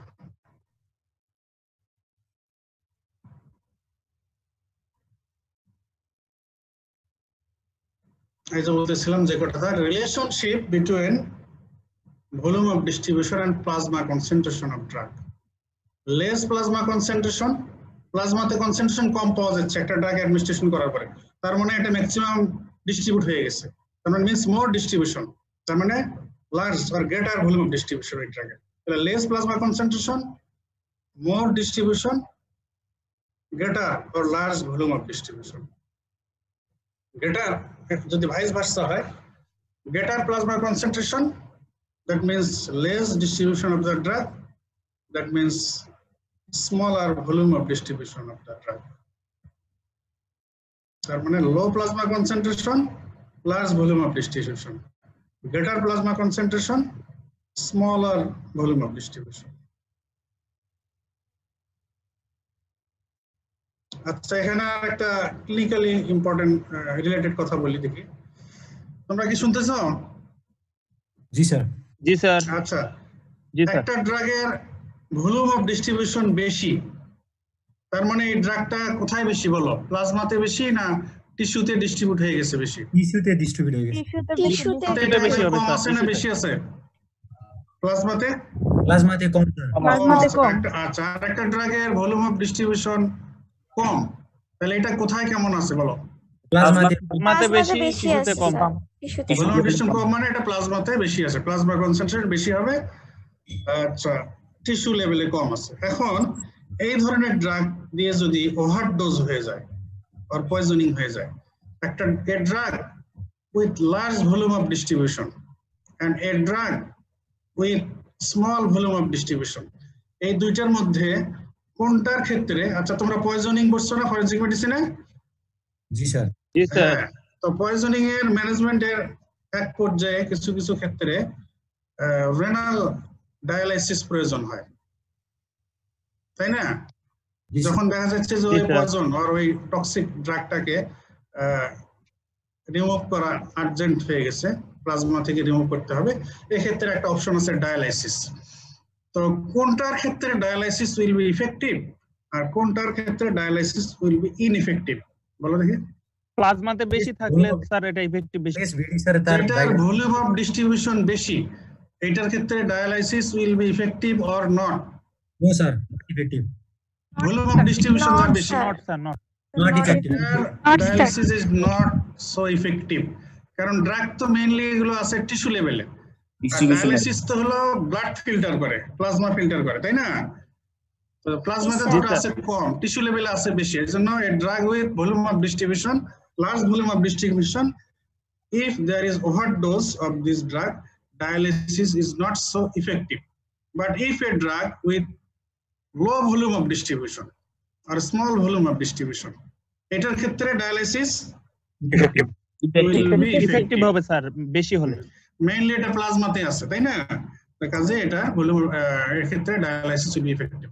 এটা কিন্তু এই ভলিউম অফ ডিস্ট্রিবিউশন রিলেশন অনেক সময় এই কোশ্চেনটা চলে আসে। এটা যদি স্লাইডে দেওয়া হয়নি তোমরা মনে রাখো, দেখি আমি পরে পারলে ইনক্লুড করে দেবো স্লাইডে। আচ্ছা, volume of distribution may be different according to chemical nature of drugs. ওই ডিস্ট্রিবিউশনের যে কথা, অ্যাসিডিক ড্রাগ আর বেসিডিক ড্রাগ, যদি অ্যাসিডিক ড্রাগ হয় তার ভলিউম অফ ডিস্ট্রিবিউশন কেমন হবে, বেসিক ড্রাগ হলে তার ভলিউম অফ ডিস্ট্রিবিউশন কেমন হবে বলো দেখি, আগের ডিসকাশন থেকে বলো, একটু আগে বলা হয়েছে ডিস্ট্রিবিউশনের রিলেশনে, এখন জাস্ট ভলিউম বলা হয়েছে। বেসিক হলে স্যার বেশি হবে। অ্যাসিডিক হলে অ্যাসিডিক কম হবে ড্রাগ স্যার। হলে কম হবে। অ্যালকালাইন মিডিয়া বেসিক হলে বেশি হবে। আয়নাইজেশন বেশি হবে, তাহলে কি হবে, কম হবে ভলিউম স্যার। অফ ডিস্ট্রিবিউশন কম হবে। হবে কম। আর যদি বেসিক ড্রাগ হয় তাহলে volume of alkaline blood volume media of distribution বেশি হবে। আয়নাইজেশন কম হবে, ডিস্ট্রিবিউশন বেশি হবে। ডিস্ট্রিবিউশন বেশি হবে, ভলিউম ডিস্ট্রিবিউশন বেশি হবে স্যার। ঠিক আছে, তাহলে কনসেপ্টটা নিতে পারলে তো? Yes sir. আচ্ছা, এই কথাগুলোই বলতে স্যার এটা দিয়ে কি side of action highly protein bound, এটার মানে মান নিয়ন্ত্রণ করা যাবে sir? there is no acidic ড্রাগের স্মল ভলিউম অফ ডিস্ট্রিবিউশন হবে। এক্সাম্পল ওয়ারফেরিন, স্যালিসাইলিক অ্যাসিড, দুটো অ্যাসিডিক ড্রাগের example, warfarin, salicylic acid. Basic drug এটার লার্জ ভলিউম অফ ডিস্ট্রিবিউশন হবে, যেহেতু নন আয়নাইজেশন টিস্যু দ্বারা টেক আপ বেশি হয়ে যাবে, large volume of distribution. Example amphetamine, chloroquine, amphetamine and chloroquine.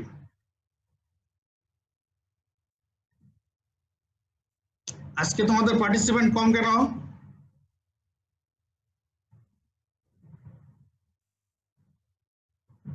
কি শুনতেছো তোমরা? জি স্যার। স্যার আজকে পার্টিসিপেন্ট তো অনেক কম কেন? আজকে তো ওয়েদারও ভালো।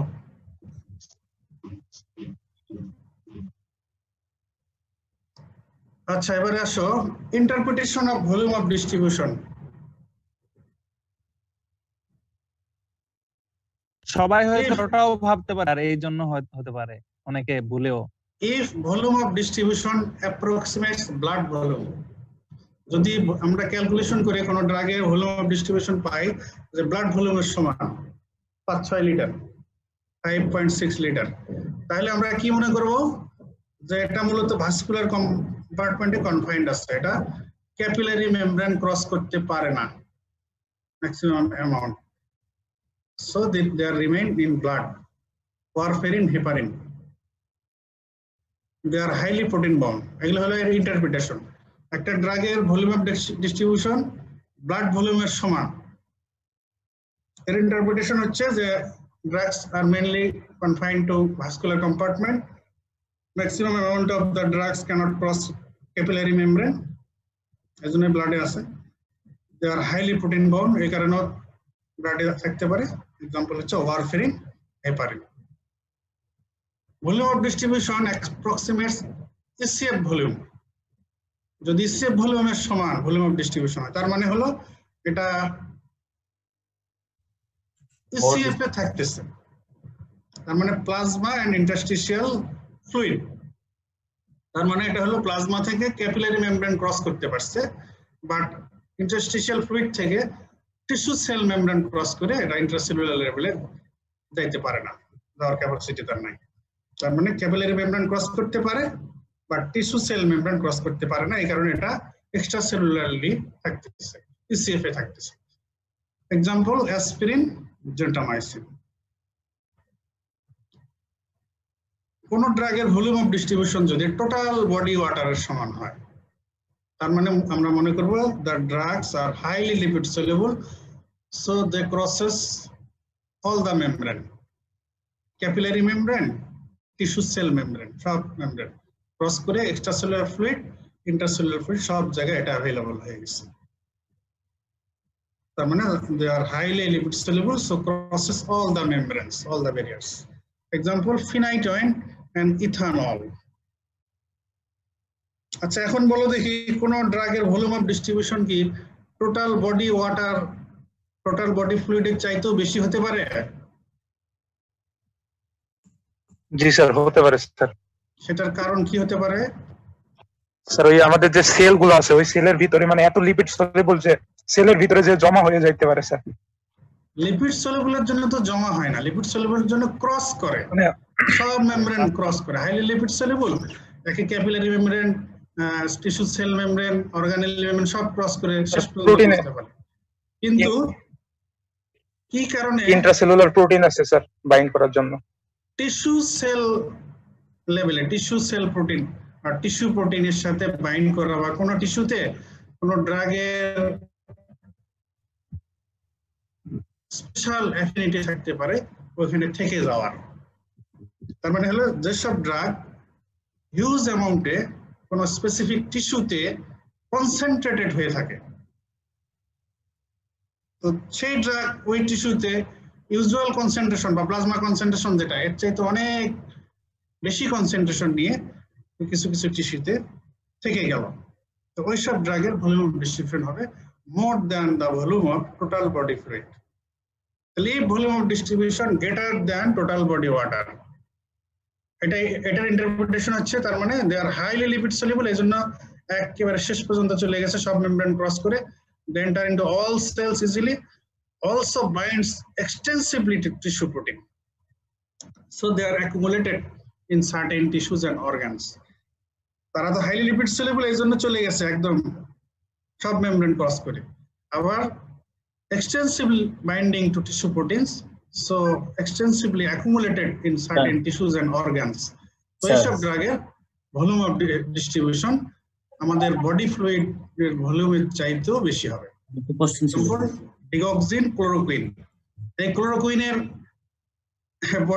ভলিউম অফ ডিস্ট্রিবিউশন আমাদের দেখা মতে, আমাদের জানা মতে সবচাইতে ভলিউম অফ ডিস্ট্রিবিউশন এই ক্লোরোকুইনের কত হতে পারে বলো দেখি?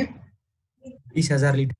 হ্যাঁ, হাজার হাজার হাজার হাজার স্পেসিফিক করে বলো দেখি, তোমাদের আন্দাজটা কিরকম শুনি, বলো। বললাম হাজার, কয় হাজার হতে পারে? 10-15 হাজার স্যার।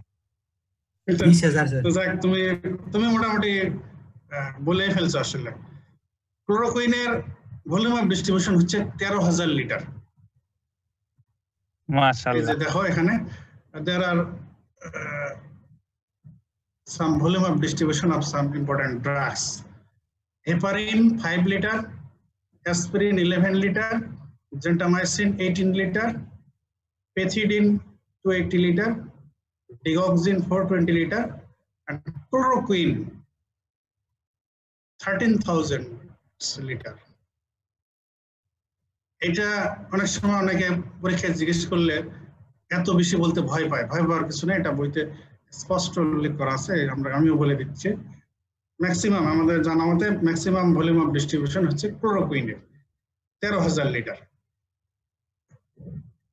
আচ্ছা, ডিস্ট্রিবিউশনের রিলেশনে আরেকটা টার্ম এসে যায়, that is half life of drug. Plasma half life of drug নাম দিয়ে বোঝা যায় হাফ লাইফ, তাই না? তার মানে half life of a drug means the time by which the initial peak concentration of a drug falls to its half.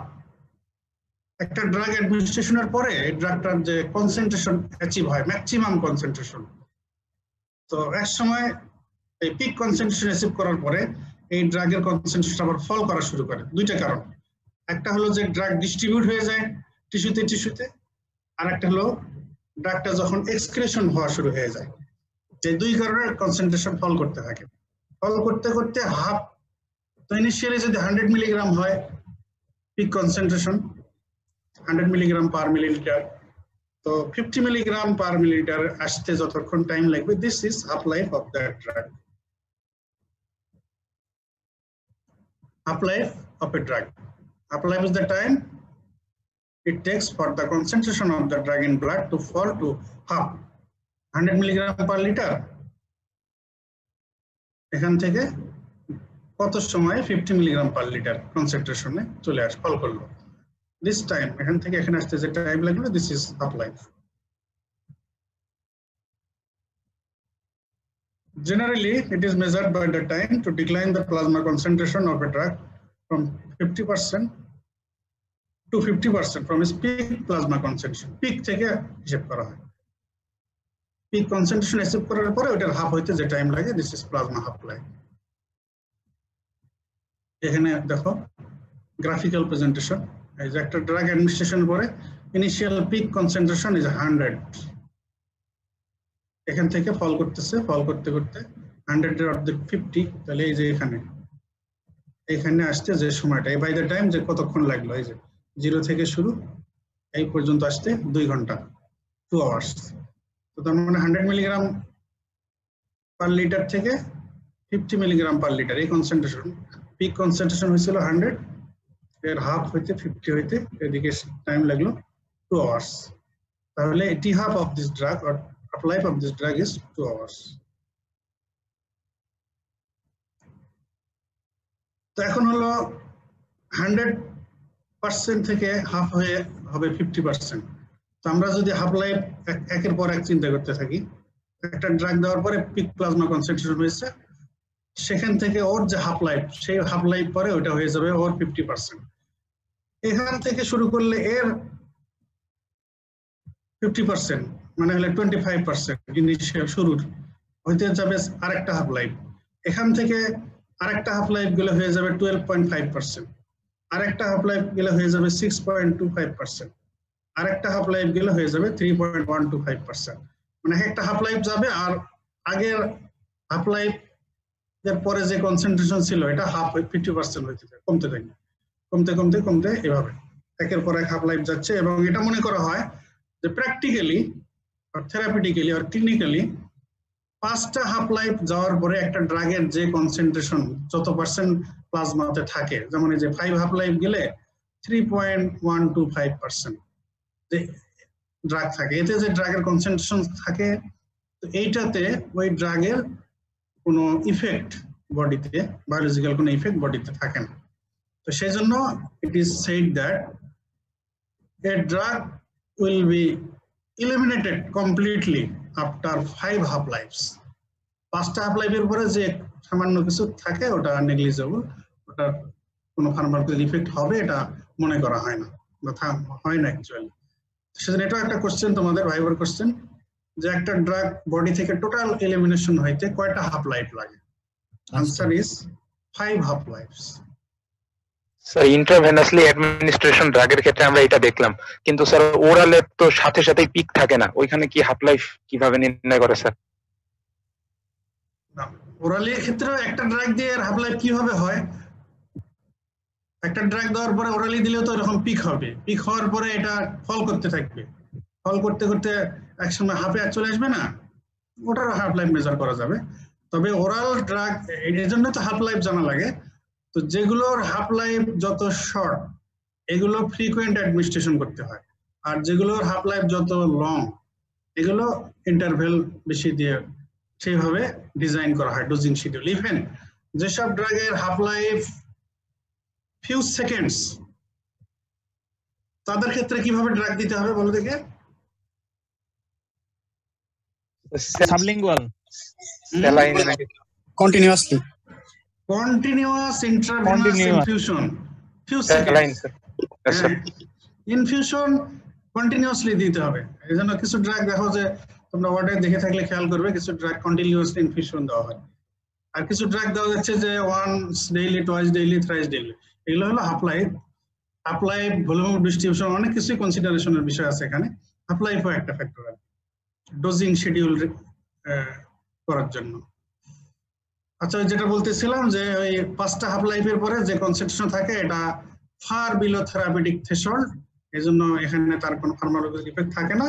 এই জন্যই বলা হয় যে 5 হাফ লাইফের পরে একটা ড্রাগ অলমোস্ট বডি থেকে ইলিমিনেশন হয়ে যায়। Importance of half life not T half, এই যে বললাম estimation of dosing schedule, dosing schedule estimate করতে হলে হাফ লাইফ লাগবে। ইন্টারভ্যাল বিটুইন ডোজ, এটা ডিফাইন করার জন্য কতক্ষণ পর পর এটার জন্য লাগবে। ওই ইনফিউশন সিস্টেম, ওই যেটা বলতেছিলাম, যেসব ড্রাগের হাফ লাইফ ফিউ সেকেন্ডস তাদের ক্ষেত্রে কন্টিনিউয়াস ইনফিউশন দিতে হয়, এগুলো ডিজাইন করার জন্য হাফ লাইফের নলেজ লাগে। Estimation of drug elimination. It gives the idea to estimate the time to total drug elimination. এই যে আমরা বললাম যে 5টা হাফ লাইফ লাগবে, সেই হিসেবে আমরা হাফ লাইফ জানা থাকলে এই ড্রাগটা বডি থেকে এলিমিনেশন হতে কতক্ষণ লাগবে, আমরা 5টা হাফ লাইফ যোগ করলে পেয়ে গেলাম যে এটা এতক্ষণে এটা টোটালি বডি থেকে এলিমিনেশন হয়ে যাবে। Sir plasma half life of some drugs. Sir এইটা কি sir first order second order kinetics দুইটাই ক্ষেত্রে নাকি শুধু ফার্স্ট অর্ডার কাইনেটিক্স এর ক্ষেত্রে স্যার? কাইনেটিক্স আছে সামনে, ওটা তোমাদের ডিসকাশন আছে, ওটা তখন নেওয়া হবে। এই হাফ লাইফ আর কাইনেটিক্স এক কথা না, এটা তো আমরা জাস্ট, এটা তো ক্যালকুলেশন যে পিক কনসেন্ট্রেশন কত ছিল, এরপরে এটার হাফ হইলো, এরতে কত সময় লাগলো, এটাই হাফ লাইফ। কাইনেটিক্স অন্য জিনিস। তো এখানে কিছু ড্রাগের প্লাজমা হাফ লাইফ তোমরা মনে রাখতে পারো। বেনজাইল পেনিসিলিন, এটার হাফ লাইফ 30 মিনিটস। অ্যামোক্সিসিলিন, এটার হাফ লাইফ 1 আওয়ার।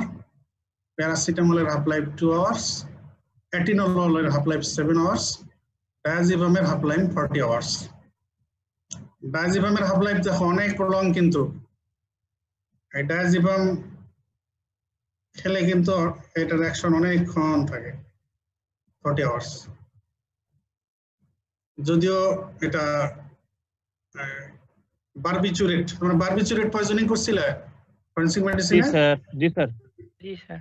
বারবিচুরেট আর ডায়াজিপাম একসময় সেম ইন্ডিকেশন ইউজ হইতো, সিডেটিভ হিপনোটিক্স হিসেবে, অ্যানজিওলাইটিক হিসেবে। কিন্তু এই ডায়াজিপামের হাফ লাইফ অনেক প্রলং হলেও, 40 আওয়ার্স হলেও, এটা কিন্তু এটা রিভার্সিবল। এটা কিন্তু সিএনএস টক্সিসিটি অত বেশি না, কিন্তু বারবিচুরেটের হাফ লাইফ কম, কিন্তু এটা সেম টাইপের ড্রাগ হলেও এটার সিএনএস টক্সিসিটি অনেক বেশি। এই কারণে এখন কিন্তু বারবিচুরেট গ্রুপের ড্রাগ আর সিডেটিভ হিপনোটিক হিসেবে ইউজ হয়ই না। ডায়াজিপাম এখন এটার আবার প্রলং হাফ লাইফের কারণে এটার চাইতে এখন যেগুলোর হাফ লাইফ শর্ট সেগুলো এখন বেশি প্রেফার করা হয়। ডায়াজিপাম ইউজ এখন কমে গেছে।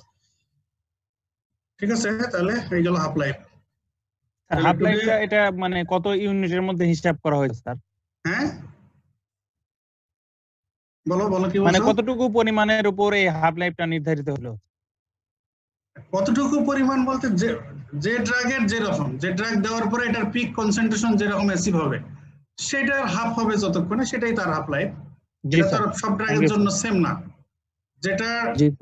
যেটা ডোজিং যেমন, সেটা দেওয়ার পরে পিক কনসেন্ট্রেশন যত অ্যাচিভ হবে, এরপরে এই পিক কনসেন্ট্রেশন থেকে হাফ হইতে ওই ড্রাগের যা লাগবে সেটাই ওই ড্রাগের হাফ লাইফ। যেটার ক্ষেত্রে যেমন সেটা, কারণ এখানে তো বলা হচ্ছে না যে প্রত্যেকটাই 100 থেকে 50 হইতে হবে, এমন না। কোনোটা যদি পিক কনসেন্ট্রেশন 1000 হয় তাহলে ওটা 500 হইতে যা লাগবে এটাই তার হাফ লাইফ। কোনোটা যদি পিক কনসেন্ট্রেশন 200 হয় তাহলে এটা 100 হইতে যা লাগবে সেটাই তার হাফ লাইফ।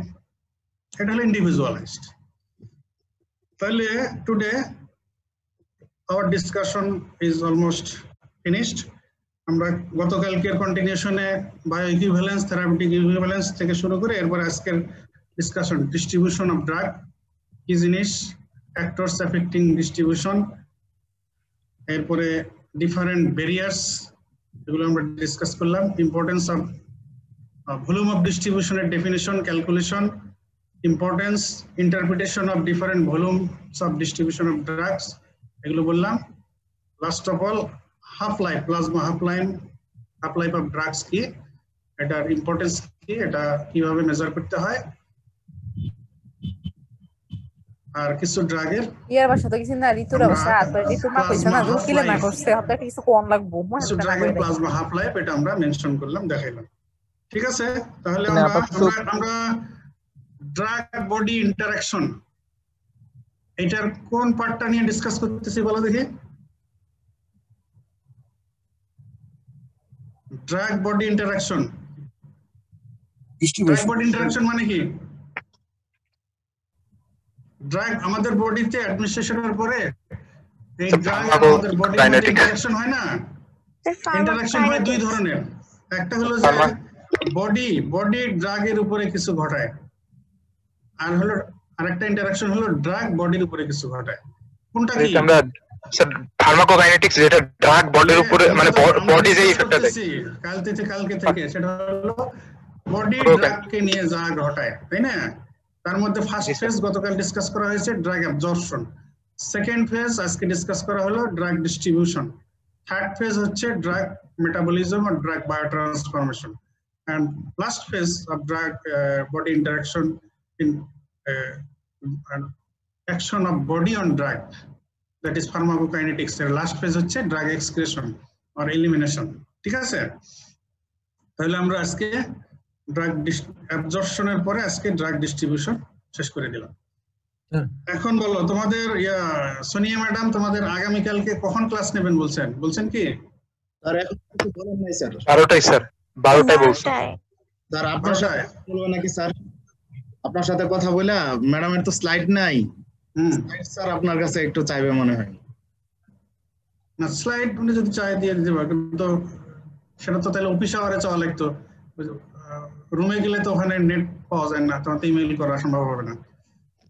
এখন হচ্ছে স্যার ওই মানে যারা স্যার ক্লাস দেখে ওরা তো স্লাইড চাচ্ছিল আর কি, স্লাইড নিয়ে ক্লাস নিয়ে নাকি তাদের সহজ হয় একটু স্যার। হ্যাঁ স্লাইড হলে ফলো করতে সুবিধা হয়, তা তো ঠিক স্যার।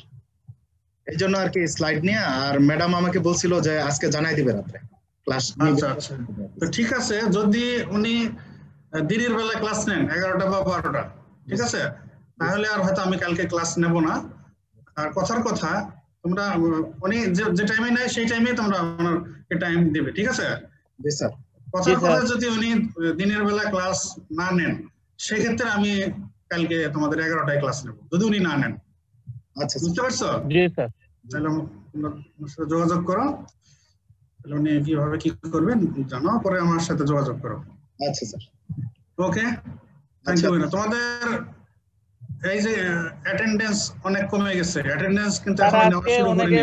মানে ভাবছিল স্যার এটা ক্লাস 12টায়, এটা একটু ওদের ভুল হয়ে গেছে স্যার। কেন তোমরা জানাই দাও নাই? আমি যে কালকে বলে দিলাম স্যার, এটা তো স্যার রুটিন দিয়ে দেওয়া হয়েছে স্যার। হ্যাঁ রুটিন দেওয়াই তো আছে, ওই রুটিন অনুযায়ী তো স্যার ক্লাস হচ্ছে। রুটিনের কথা মনে রাখছেন, সেটা সরাসরি জানা এটা হয়ে গেছে, আজকের জন্য দুঃখিত স্যার। আজকে তো একেবারে আমি ম্যাক্সিমাম একবার দেখলাম তো 75 এর উপরে উঠছিল কি? হ্যাঁ 75 এর উপরে উঠে নাই স্যার আজকে। উঠে নাই, মানে আমি একবার দেখলাম 75, এখন তো 61 দেখতেছি, অনেকে বের হয়ে গেছে অলরেডি। গত ক্লাসগুলোতে তো আমি খুব প্লিজড হয়েছিলাম যে তোমাদের অ্যাটেন্ডেন্স গুড, হ্যাঁ, কিন্তু আজকে তো স্যার আজকে এটা মানে অনাকাঙ্ক্ষিত একটা ভুল হয়ে গেছে, এজন্য আমরা দুঃখিত। আগামী দিন থেকে ইনশাআল্লাহ কমিউনিকেশন গ্যাপ রেখো না, তোমরা সবার সাথে কমিউনিকেশন রাখো ঠিক মতো, যাতে অ্যাটেন্ড করে সবাই। অনলাইন জন্য আমরা ওই অ্যাটেন্ডেন্সটা অত করতেছি না, তারপর তোমরা আবার যদি রিল্যাক্স হয়ে যাও তাহলে তো হলো না। আমরা নেব অনলাইনে এত কষ্ট করে ক্লাস, তোমাদের জন্যই তো। আমরা যদি আবার ইন্টারেস্টেড না থাকো তাহলে তো এটা ঠিক হলো না। অনেকে তো স্যার ওই ক্লাস পরে দেখতে পারে, আবার স্যার অনেকের ইন্টারনেট অ্যাক্সেস থাকে না স্যার, এর জন্য একটু যাদের অ্যাক্সেস নাই সেটা তো কনসিডারেবল, কিন্তু গত কয়েকদিন যেহেতু অ্যাটেন্ডেন্স যথেষ্ট ছিল, তো তাতে তো বোঝা যায় যে ম্যাক্সিমাম অ্যাক্সেস আছে। ঠিক আছে, আর স্যার আজকে ভুলেই হয়ে গেছে স্যার, ওটা আচ্ছা, ঠিক গ্রুপে আছে, বলছে আমাদের একটু সবাইকে alert এইজন্য করে আমরা দাও, একটু ঠিক দুঃখিত আছে? স্যার, আগামী দিন থেকে হবে না। আচ্ছা ঠিক আছে, ওকে, থ্যাংক ইউ। নাই স্যার গতকাল থেকে স্যার, এর জন্য একটু ঝামেলা হতে পারে স্যার।